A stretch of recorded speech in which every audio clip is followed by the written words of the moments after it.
Muy buenos días, para mí es un placer estar con ustedes y gracias por la invitación. Anoche entró en vigencia el arancel global de 10% para las importaciones de los estadounidenses. ¿Eso qué pudiera representar para la República Dominicana en lo inmediato? Bueno, hay una especie de diagrama de fase para la vigencia de esto. Anoche iniciaron los países que tienen 10% de arancel, o sea que esta es República Dominicana. Ahora bien, hay una gracia para tener al menos 51 días si la carga está en el mar, o sea, la carga que ya se fue antes de hoy a las 12:01 de la noche. ¿Cuántos días? Estaba en el 51 días. Ok. Eso es más para aquellos países que están más lejos, o sea, no para República Dominicana. Aquí la carga no va a durar más de quizás 5 días. Entonces, carga que ya se fue antes de las 12 de la noche y 1 minuto de hoy, pues entraría sin aranceles. Carga que salió después de ese momento entraría con aranceles. Básicamente los efectos son los siguientes. Primero, los aranceles generan aumento de precios para los consumidores americanos, es decir, que hay una inflación en el primer momento, en el primer año. Si la inflación es persistente, que yo creo que lo va a ser, entonces vamos a tener inflación durante más tiempo en Estados Unidos. Si hay inflación durante más tiempo en Estados Unidos, eso hace que el Banco Central Americano, que se llama la Reserva Federal, tenga que mantener sus tasas de interés elevadas más tiempo. En un momento se esperaba que comenzaran a bajar hacia el segundo trimestre de este 2025, pero ya el consenso del mercado habla de hacia finales de 2025. Si las tasas de interés son altas en Estados Unidos, pues aquí en República Dominicana, como en otros países de la región cercanos a Estados Unidos, también van a ser altas por más tiempo. Recordemos que si tenemos tasas de interés altas, vamos a tener menor crecimiento económico, menor generación de empleo y menor reducción de pobreza. Ayer Powell de la Reserva Federal advertía de que esto pudiera generar recesión en la economía global. ¿Qué piensas de esa posición de Powell? Sí, estoy de acuerdo. Como dije, eso genera inflación y además la inflación genera tasas de interés más altas durante más tiempo. Uf. Y prácticamente tasas de interés más altas durante más tiempo lo que genera es bajo crecimiento o recesión. Hay otro tema y es que si el nivel de precios de los bienes aumenta, pues entonces los consumidores americanos van a consumir menos.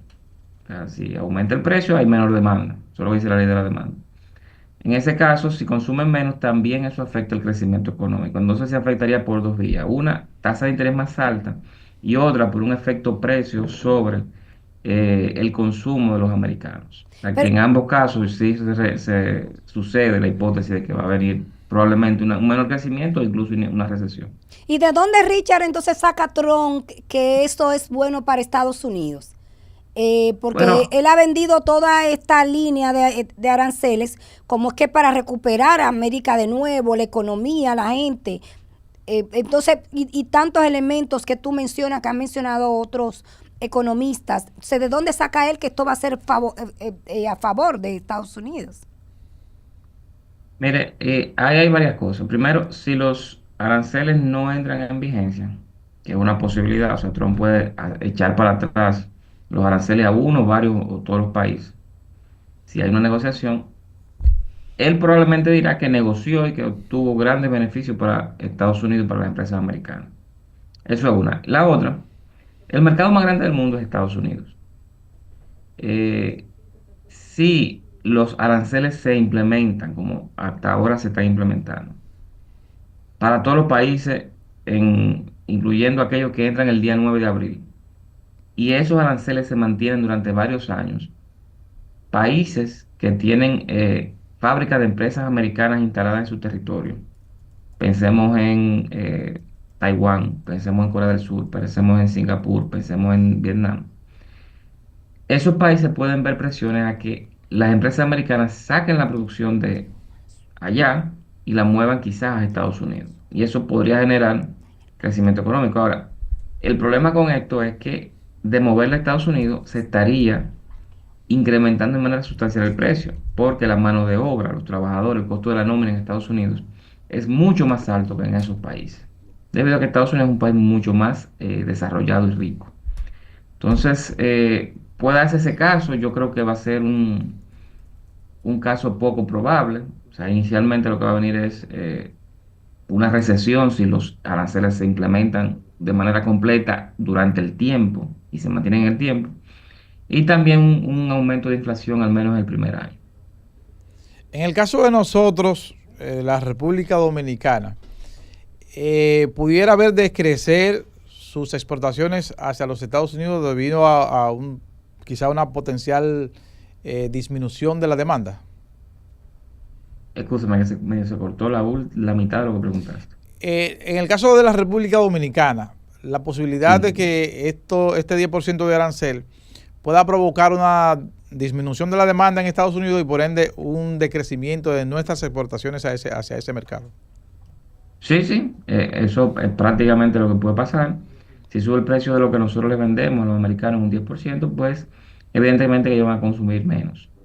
O va a forzar a que una parte del arancel lo absorban los productores locales, es decir, que los productores locales bajen el precio del producto con el objetivo de mantener mercado en Estados Unidos, mantener demanda. O sea, en ambos casos yo creo que no es una buena noticia para República Dominicana, a pesar de lo que se ha venido diciendo, de que tenemos grandes oportunidades, porque a los países del sudeste asiático, como Corea, Vietnam, Tailandia, Filipinas, le pusieron aranceles más altos. Yo creo que no son buenas noticias los aranceles en general para República Dominicana. Y a ello diría que el gobierno debe tratar de negociar, de buscar una negociación, un entendimiento con el gobierno americano. ¿Es legal, en términos del comercio internacional, que Estados Unidos ponga aranceles incluso a los países con los que tiene tratado de libre comercio? Mira, no es ilegal, es una prerrogativa de cada país. Ahora bien, eso sí viola reglas del comercio, porque la regla del comercio después de la Segunda Guerra Mundial, vía la Organización Mundial del Comercio, mandan que para tú aumentar aranceles a un país tenías que darle algo a cambio, alguna compensación. Entonces aquí se está aumentando de manera unilateral. Eso es contrario a esa regla de la OMC. Ahora bien, no es ilegal, porque es una prerrogativa de los países. ¿Estados Todo Unidos el, salió de la OMC también o permanece en No, la no, no, OMC? ellos sí. Ahora, ¿cuál es el tema? Que los acuerdos de libre comercio, esto es contrario a lo que a lo que lo que Estados Unidos ha firmado, son 14 acuerdos de libre comercio que tienen con 20 países. Eso es contrario a esos acuerdos. Entonces, hay que ver cuál es la vuelta legal, la manera legal en que el Departamento de Comercio y el enviado de Comercio Internacional de Estados Unidos buscan para encajar estos aranceles dentro de lo que legalmente tienen cada uno de los acuerdos de libre comercio. En el caso, por ejemplo, de México y Canadá, que ellos tienen el acuerdo de libre comercio de México, Canadá y Estados Unidos, USMCA, los aranceles no tocan, los aranceles de estos días no tocan a México ni a Canadá. Pero lo que dice textualmente la orden ejecutiva o el decreto del presidente Trump es que para aquellos bienes producidos en México y Canadá que cumplen con el acuerdo de libre comercio entre México, Canadá y Estados Unidos, no aplican aranceles. Para otros bienes sí aplican aranceles. Ahora, qué es el entre líneas ahí?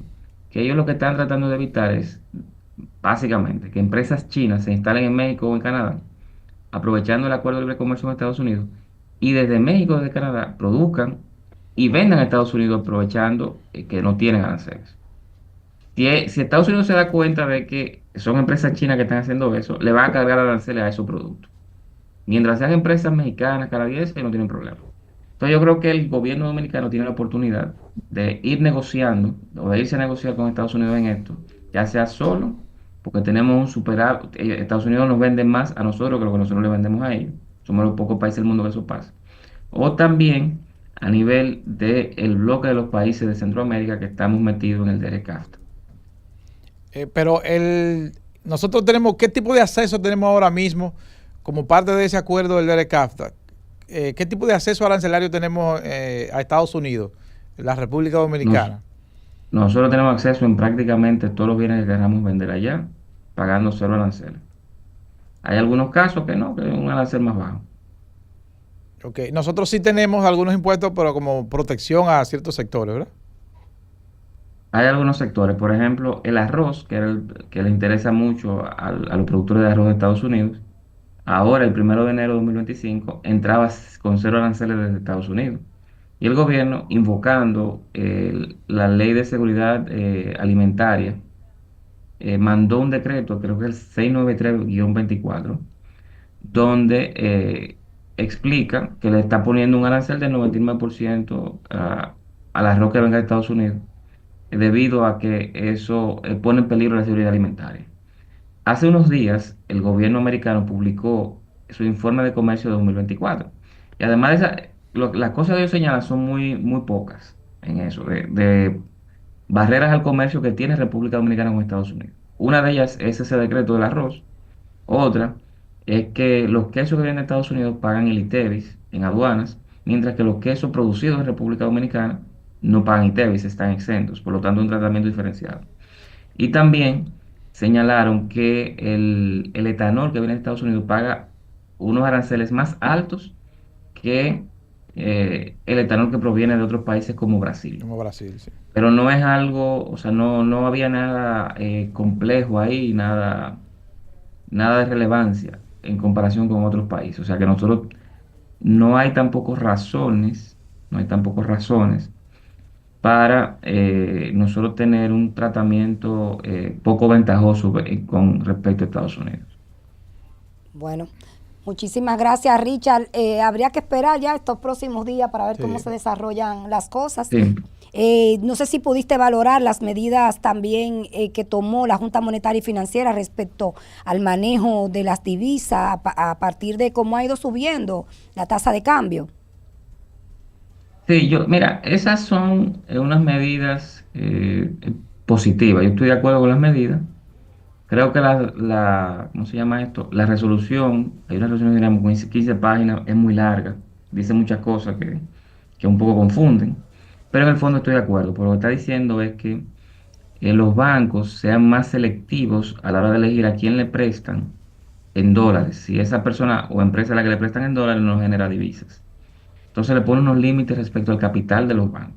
Hasta 25% del capital puede ser prestado a empresas o individuos que no sean generadores de divisas para préstamos en dólares. Y también define quiénes son generadores de divisas, que son aquellos empresas o individuos que más del 50% de su ingreso se genera en moneda extranjera, en dólares específicamente. Yo lo veo positivo, eso va de acorde a lo que son las reglas de Basilea 3. Lo único es que lo vi muy largo, muy confuso de leer. Y también creo que el tiempo, el timing, crea un poquito de morbo en sectores productivos y en inversionistas y analistas porque sucedió en un momento en que teníamos un alza importante, ¿no? O acelerada del precio del dólar. Creo que es positivo. Critico la extensión y como que la palabrería que tiene, que pudo ser más sucinto, más corto, más breve. Y también critico un poco la comunicación que hubo ahí, que quizás se pudo haber explicado un poquito mejor. Pero estoy de acuerdo con la medida del Banco Central. Bueno, excelente. Muchísimas gracias, Richard, por haber aceptado nuestra llamada tan tempranito y por orientarnos respecto a cómo impactan, ¿verdad?, las recientes medidas arancelarias de Donald Trump contra muchos países, incluyendo la República Dominicana. Que tenga buen fin de semana. Gracias, igual a ustedes.